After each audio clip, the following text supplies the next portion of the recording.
15 minutos de la mañana, esto es Radio Intereconomía, Capital Intereconomía, tertulia de mercados financieros. Hoy nos acompaña Sebastián Senegas. Sebastián, ¿qué tal? Muy buenos días. Muy buenos días. ¿Qué tal? ¿Cómo vas? ¿Qué tal tu fin de semana? Muy bueno, la verdad. Sí, nada, tienes un color estupendo. Pues sí, pero bueno, nada, estuve en San Sebastián de los Reyes, tampoco te creas que estuve en otro sitio, pero bueno. Entrenando a los chicos, ¿no? Entrenando a los chicos del rugby, sí, un torneo. Ya. Oye, pues estupendo, ¿eh? Nada, muchas gracias. Sebastián Senegas, director general de Rothschild Asset Management para España y para Italia. Pablo Martínez Bernal, ¿qué tal? Buenos días. Buenos días, Susana. ¿Tú qué tal? ¿Cómo vas? Pues muy bien. El viernes fue mi cumpleaños. ¿Ah, sí? Que Oye, felicidades. celebrando los 35. ¿Ah? ¿35? Sí. Pues, o sea, eso es un poco... Puede ser, no lo digas. Ah, no lo digas, no lo digas. Por favor. Todo es relativo. Calla, por Dios. Sí, no, eso Eres un baby todavía. es imperdonable. Mi hermana de 17 me ve como un viejo. Todo ¿Ah, es sí? relativo. Ah, claro, porque ya es otra generación. Yo con mi hermana pequeña también me llevo 15 años y es que me dice, eres un poco abuela, ¿no? Sí, bueno. Eso es lo que nos dicen nuestros hijos, ¿verdad? Pero bueno. Bueno, yo la tengo en plena adolescencia y no me digas. Buah. Bueno, Pablo Martínez Bernal, responsable de relación con inversores de Amiral Gestión. Patricia Arriaga, ¿qué tal? Buenos días. Muy buenos días, ¿qué tal? ¿Tú qué tal? ¿Cómo vas? Pues yo fenomenal, empezando aquí este fin de semana previo a Semana Santa y Madrid tranquilo, ¿eh? Y de momento el ayuno todavía no lo he hecho, pero bueno, estoy en ello. Yo tampoco, he ido por unas torrijas ya este domingo y bueno, pues voy a ver si me controlo un poco ya. Oye, os digo que aquí enfrente, si os queréis ver el último homenaje o el penúltimo, en el Milor hacen unas torrijas bárbaras, bueno, que se saltan las lágrimas. Son mi perdición. Patricia de Arriaga de Pictet Asset Management, subdirectora en Iberia y Latinoamérica. Y Amparo Ruiz Campo. Amparo, ¿qué tal? Buenos días. Hola, buenos días. ¿Cómo vas?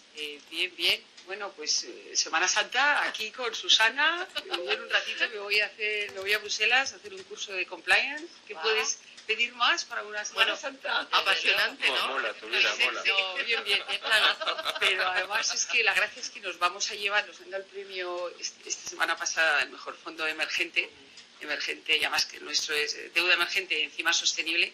Y entonces para celebrarlo, porque mis colegas de Europa reciben muchos premios y aquí nadie celebra nada, digo, bueno, vamos a llevarnos un poquito jamón y entonces ahí voy en la maleta. Me faltan las torrijas, tengo el jamón, el queso y el vinaco, así que lo vamos a celebrar. Oye, pues con las torrijas para el curso de compliance ahí está bien, ¿no? Se estropean, no, hombre, un buen tupper, ¿no? Y hacer el compliance se relaja un poco. Y el vino con compliance, no sé si digamos.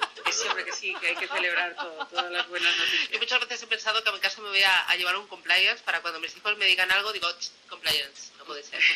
Porque si dice compliance una buena idea, sí. Pon un compliance en tu familia y evitarás peleas y tensiones, ¿no?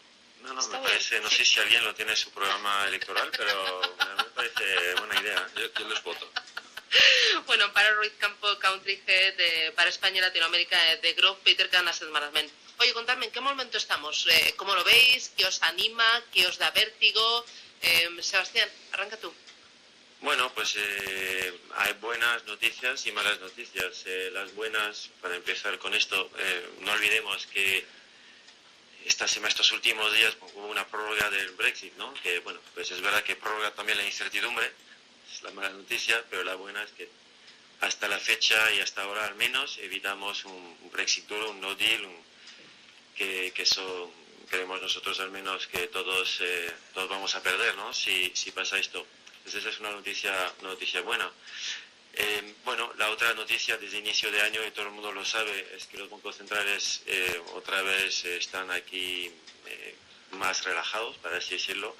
Y no olvidemos eso, al final del año pasado las bolsas y todos los mercados con riesgo, y casi todos los activos, se habían comportado mal por el discurso de los bancos centrales y desde inicio de año se han comportado bien por los discursos de los bancos centrales. O sea que es clave, evidentemente, el hecho de que han dicho que de momento iban a ser más pausados, digámoslo así, en cuanto a subidas de tipos y políticas más estrictas a nivel monetario. Esas son las buenas noticias. Las malas noticias es que llevamos un 15-20% en las bolsas, en todas las bolsas mundiales, y bueno, pues a lo mejor necesitamos una pequeña pausa ahora. Patricia.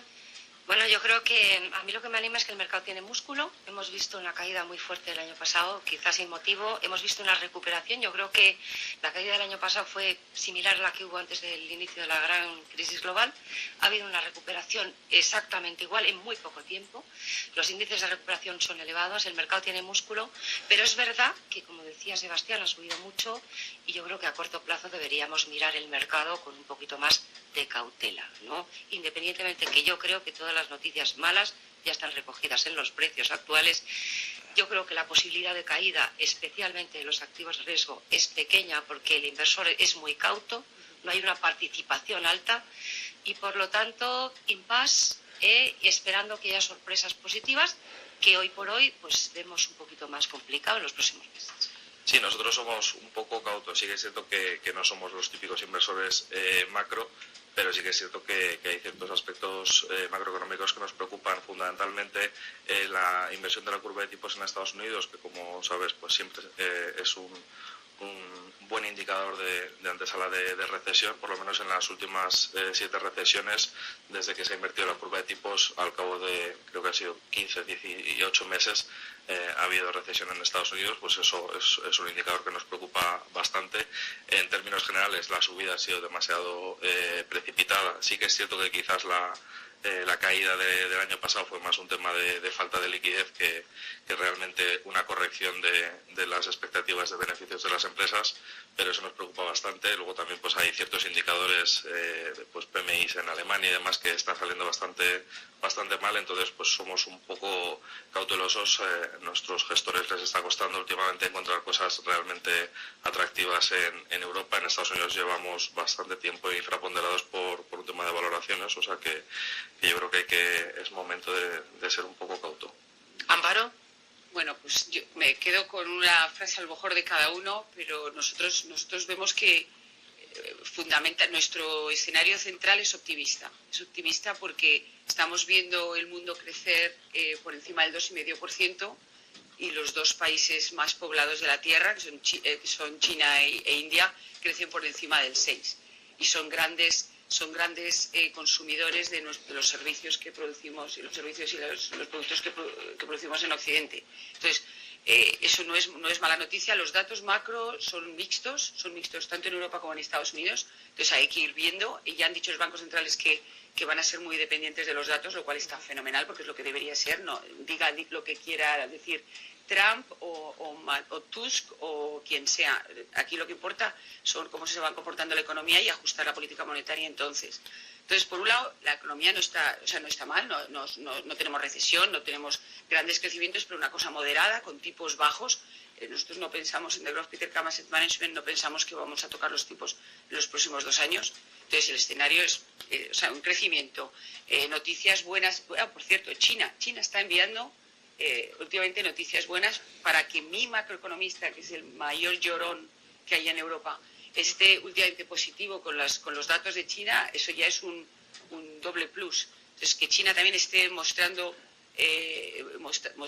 músculo, como dirías tú, me parece bien. Entonces, lo que sí hay que hacer es muy selectivo con los valores y con los bonos que se eligen. Y nosotros no pensamos que la inversión de la curva esta vez signifique lo que ha pensado en el pasado, porque el mercado está bastante manoseado por los bancos centrales. Entonces, hay que ver un poco caso a caso.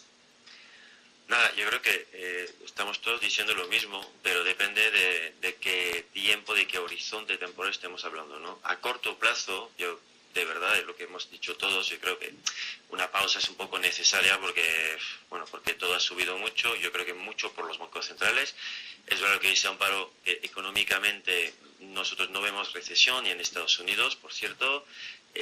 Hay crecimiento, no muy alto, pero bueno, hay crecimiento, es verdad, incluso en Europa. Es verdad que China está dando, la semana pasada incluso, buenas señales, y eso evidentemente es muy positivo. Lo que dice Amparo es totalmente cierto. A ver, al final sí que consumen muchos de nuestros productos, de los suyos también, por cierto, pero consume mucho de los nuestros. Pero estamos hablando todos de lo mismo. A corto plazo, una pausa, porque esto ha subido mucho, pero a más medio plazo, largo plazo no me atrevo ya, pero medio plazo sí que es cierto que las noticias no son malas, y podrían ser mejores en el futuro, por lo cual pausa ahora, pero globalmente optimista, eso es verdad. Patricia. Bueno, sí, efectivamente, la pausa no quiere decir dejar de invertir. Es decir, estamos pensando que a lo mejor la pausa supone, pues a lo mejor aumentar ligeramente los niveles de liquidez, pero en principio mantener, digamos, la exposición a activos de riesgo nos parece un escenario favorable para esta última fase del ciclo, porque efectivamente estamos todos hablando de esa última fase del ciclo donde realmente quizá el primero en entrar en una fase recesiva podría ser Estados Unidos, pero vamos a ver, lo que está claro es que nos vamos a tener que acostumbrar a tasas de crecimiento nominales más bajas en un mundo donde la inflación parece que ha desaparecido. Pues por ejemplo, las expectativas de retorno van a ser más bajas. Salvo La pausa, Venezuela, ¿no? bueno, Venezuela. Por eso la pausa viene desde el punto de vista de ese entorno tan claro que habéis pintado, ¿no? Desde el punto de vista macroeconómico, crecimiento, baja inflación, las grandes economías pues todavía creciendo, China impulsando. Es decir, el mundo no está mal. Ahora bien, las expectativas de retorno que están ya recogidas en los activos de ahora obligan a de alguna manera a rotar hacia algo que sea un poquito más defensivo a corto plazo para retomar la senda alcista, yo creo, para la última parte del año, una vez que se concreten determinados riesgos geopolíticos. Sí, nosotros coincidimos en la misma gestión con Patricia, que evidentemente, en independencia de cómo vea uno el mercado, todavía creemos que hay que estar invertidos. De hecho, nuestros fondos de renta variable tienen un porcentaje de liquidez muy bajo.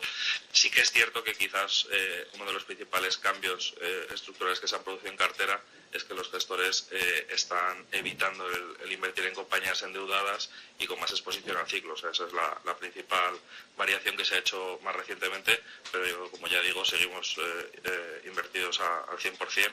Entonces, bueno, todavía no vemos nubarrones en el horizonte como para tener grandes porcentajes de liquidez y ver las cosas muy negras. Sí, efectivamente, los datos más importantes, yo creo, inminentemente hablando de lo que dice Sebastián a corto plazo, son el resultado de las compañías, tanto en Estados Unidos como en Europa, o globalmente, en el primer trimestre y sobre todo las perspectivas que comenten.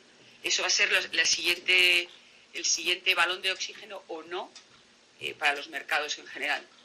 Entonces es mucho más importante lo que tenga que decir Sony, que va a vender, que espera vender para el resto del año, o qué pedidos tiene para sus camaritas de los teléfonos, y etcétera, que estar siempre hablando de cifras macroeconómicas que pueden cambiar en un momento dado.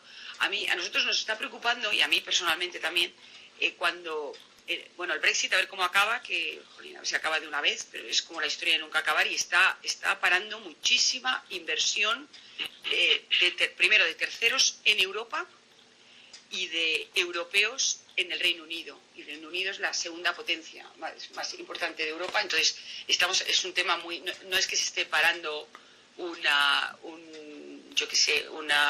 Holanda, es que estamos hablando del Reino Unido. Eso está por un lado. Esto es un problema muy gordo si se va extendiendo más y más en el tiempo.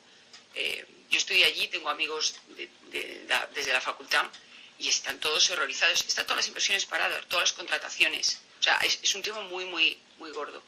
Y otra cosa que a mí me preocupa también, cuando acabe Donald Trump con China, con los acuerdos con China, sabiendo que el año que viene es año de elecciones, se va a poner con Europa.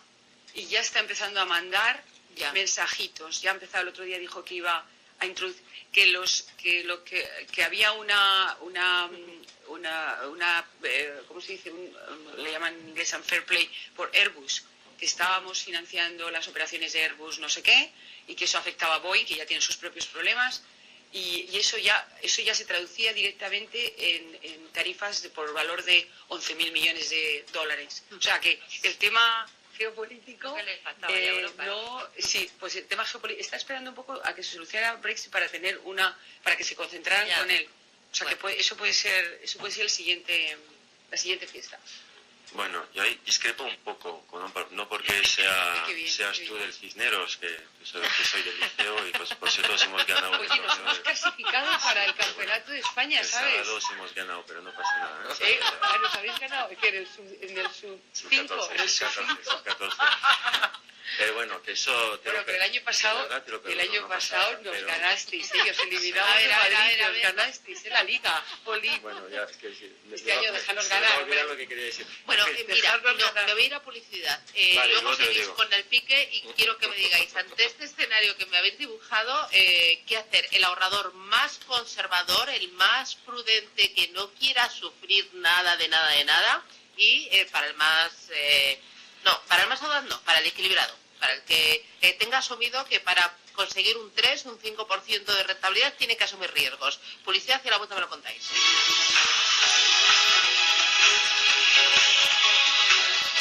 La tertulia capital.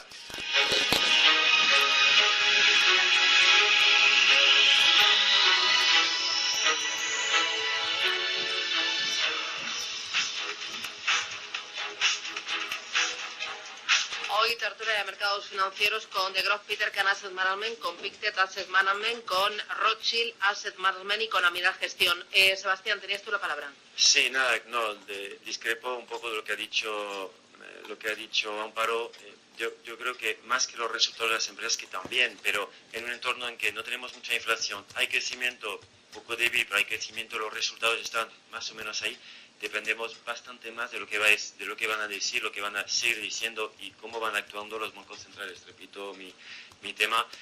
Evidentemente, si los resultados son horribles es otra cosa, pero sin mayor percance dependemos mucho de lo que van a decir los bancos centrales ahí, en nuestra opinión, más que de otras cosas. Pero, bueno, y los bancos centrales van a hacer todo lo posible para no dañar el crecimiento. Sí, pero pero al final del año pasado, pues por un discurso un poco más estricto, para decirlo así, pues los mercados han sufrido mucho. Entonces dependemos un poco de esto. Pero es verdad que si no, el tema Europa con Trump, lo que dice Amparo es totalmente cierto.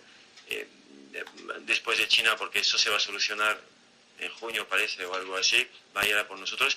Y ahí va a depender bastante de cómo sale el Parlamento Europeo, que no le damos mucha importancia porque hay otras elecciones, como todo el mundo sabe, pero va a tener mucha, porque si tenemos un Parlamento pues no muy fuerte al nivel europeo, no sé cómo decirlo, pero no muy europeísta, pues ahí vamos a tener problemas, yo creo que muy graves. En este escenario, para el ahorrador más conservador, ¿la liquidez es una opción? Sí, yo creo que sí es una opción. Lo que pasa es que, bueno, es muy difícil. O sea, el escenario en esta última fase, yo creo, te obliga a ser muy táctico. Las valoraciones en términos absolutos no son baratas, en términos relativos hay oportunidades. Por lo tanto, yo creo que perfilar una cartera para un inversor conservador moderado, que sea consistente, que no le dé grandes sustos, porque imaginaros en los niveles de volatilidad en los que estamos hablando. O sea, fin de año pasado, recuperación. O sea, yo creo que hay que trabajar con la consistencia y trabajar, desde luego, para ese inversor moderado con distintos ejes dentro de una cartera y con un horizonte de 2 o 3 años. Entonces, desde nuestro punto de vista hay que trabajar con varios ejes. Pues activos de riesgo, donde estamos hablando de acciones, ¿no?, versus activos tradicionales o activos más ligados a la renta fija.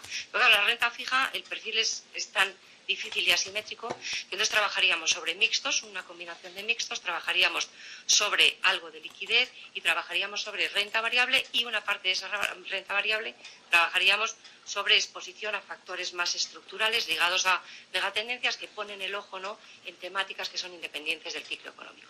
Sí, nosotros el tema de tener liquidez no lo terminamos de ver precisamente por la inflación, aunque todavía no sean niveles históricamente medios, pero la inflación te va a comer una parte de tu poder adquisitivo. Entonces nosotros creemos que en renta fija sí que se puede obtener un poco de valor.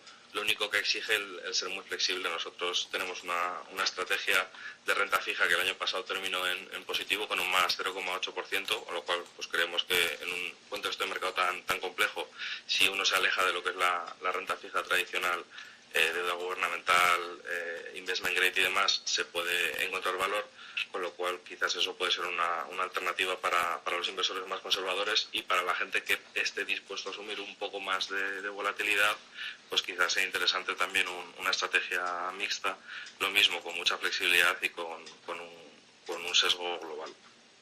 Bueno, yo al minorista le recomiendo 1, 2, 3 y 8 veces que se deje asesorar, porque además con MiFID ahora te pueden comprar las clases más baratas. Entonces, sabiendo que no hay nada gratis, pero si puedes comprar las clases más baratos, pues mira, lo que estabas pagando antes, estás pagando un asesor que vea tú, porque conservador, ¿qué es? Conservador, o sea, conservador, tú tienes una cartera con distintos tipos de activos y no necesitas todo el dinero todos los días, a todas horas. Entonces te hacen una planificación según sean tus necesidades de lo que quieras pagar, tus vacaciones, tus cosas. Eso al particular.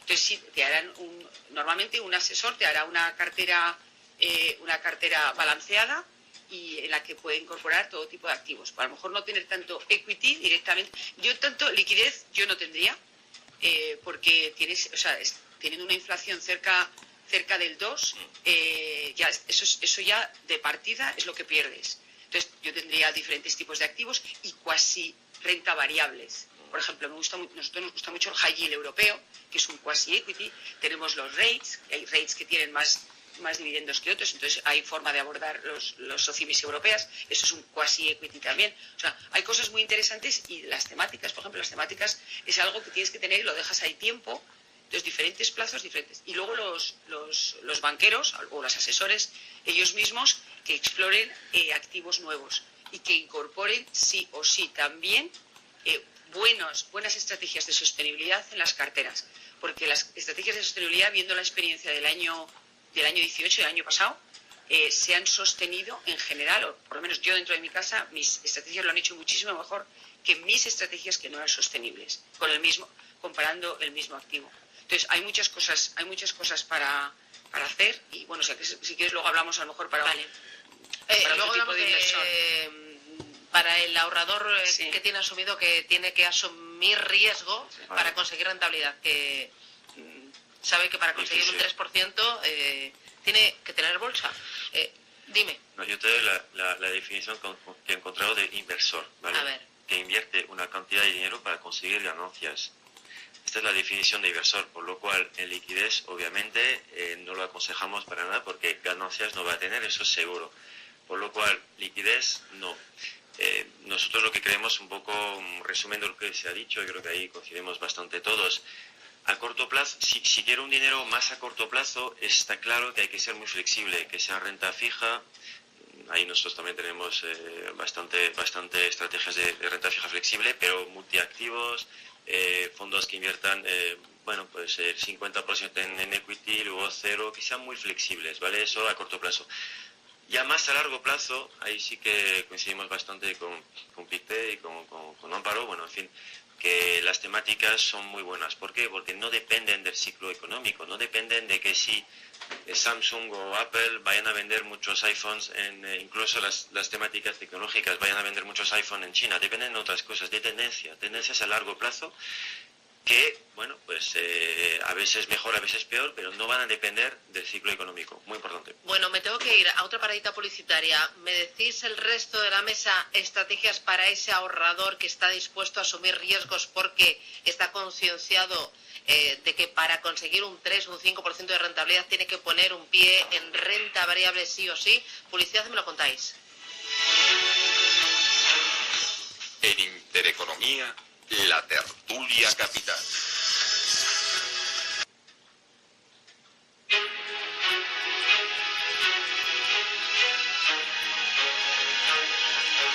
En Intereconomía, la tertulia capital.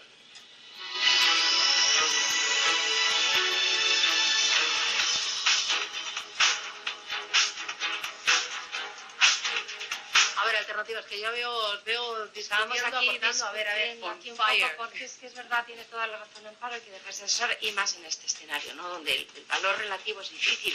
Yo personalmente, para un cliente agresivo, o sea, montaría una cartera pivotada en renta variable y donde las expectativas de ganancia en renta variable son mayores. Y ahí solo hay unos mercados que cumplen con ese requisito, que son los mercados emergentes. Entonces yo ahí pivotaría dentro de su exposición a renta variable a emergentes sobre todo. Tanto en renta fija también, tenemos la deuda emergente en moneda local, con unas rentabilidades y con unas expectativas muy interesantes, pero trabajando con un horizonte de 2 o 3 años. Hay que trabajar con horizonte de inversión y luego ser un poco táctico y mover esa cartera en base a lo que nos diga el mercado. Y a lo mejor dentro de eso hay que ponerse un poquito más defensivo, más de liquidez o donde sea. Entonces, renta variable sí para un inversor agresivo, mercados emergentes tanto renta fija, renta variable. Para la parte core de mercados desarrollados renta fija, pues trabajaría con perfiles mixtos y fondos de retorno absoluto, y una parte de la renta variable también ligada a temáticas para el inversor agresivo, ¿eh? Sí, nosotros en Amiral Gestión también coincidimos con Patricia en la parte de ser optimistas con la renta variable emergente. Quizás más nosotros tenemos un sesgo más puramente asiático, pero sí que nos parece que en esa región del mundo en estos momentos hay valoraciones bastante atractivas, al margen de que las compañías allí pues tienen unos mercados mucho más dinámicos y más crecientes.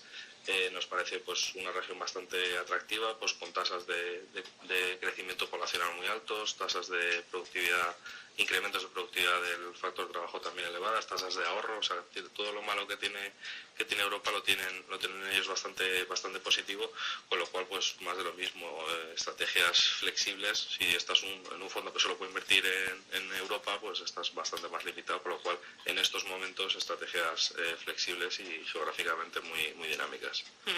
Me habéis hablado de los temáticos, de las megatendencias.